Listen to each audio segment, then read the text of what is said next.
நிதி ஆயோக் வந்து நேஷனல் இதோட எக்ஸ்பான்ஷன் என்னன்னா national institution for transforming India.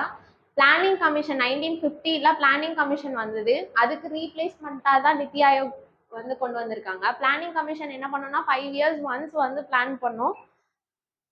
அதுக்கு ரீப்ளேஸ்மெண்ட்டாக ஒரு பிளானிங்காக தான் நிதி ஆயோக் கொண்டு வந்திருக்காங்க. இது எப்போ எஸ்டாப்ளிஷ் பண்ணாங்கன்னா 1 ஜனவரி 2015ல எஸ்டாப்ளிஷ் பண்ணாங்க.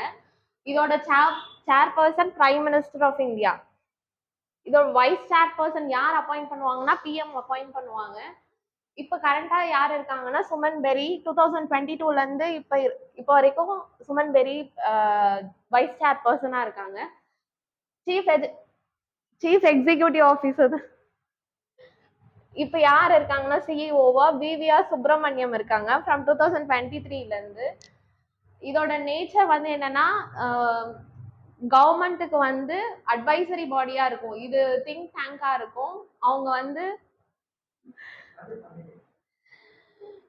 இது not a funding agent, only அந்த அட்வைசரி பாடியா இருக்கும். பிளானிங்ஸ் எல்லாம் வந்து சொல்றதுக்கு இது பண்ணும்.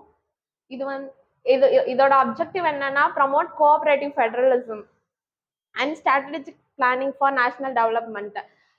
ஸ்டேட்டுக்கும் சென்டருக்கும் உள்ள ஃபெடரலிசம் வந்து நல்லா கோஆபரேட்டிவா இருக்கணும் அப்படின்றதுக்கு ப்ரமோட் பண்றது ஒன்று.